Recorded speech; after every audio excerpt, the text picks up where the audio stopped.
అంబేద్కర్ కోనసీమ జిల్లా రావులపాలెం పట్టణంలో రోజురోజుకు పెరుగుతున్న ట్రాఫిక్ సమస్యలను అరికట్టేందుకు అధికారులు కఠిన చర్యలు చేపట్టారు.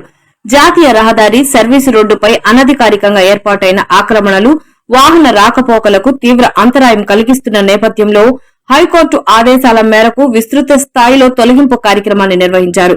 ఈ కార్యక్రమంలో Ravulapalem MRO, town CI, national highway అధికారులు సంయుక్తంగా పర్యవేక్షణ చేపట్టి రోడ్డుకి ఇరువైపులా ఉన్న దుకాణాలు, షెడ్లు, తాత్కాలిక నిర్మాణాలు, వ్యాపార స్టాల్స్ తదితర అక్రమాలను తొలగించారు. ఈ ఆక్రమణల వల్ల ట్రాఫిక్ క్రమం తప్పడంతో పాటు ప్రమాదాలు జరిగే అవకాశాలు కూడా పెరిగినట్లు గుర్తించారు. అందుకే ప్రజల భద్రత దృష్ట్యా ఈ చర్యలు చేపట్టినట్లు వివరించారు. ఇకపై ఎవరైనా మళ్లీ అక్రమంగా రోడ్డుపై ఆక్రమణలు చేస్తే చట్టపరమైన చర్యలు తీసుకుంటామని హెచ్చరించారు.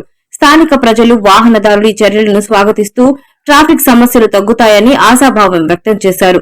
అధికారులు కూడా ప్రజలు సహకరించాలని, రహదారులను స్వచ్ఛంగా నిర్బంధం లేకుండా ఉంచాలని కోరారు.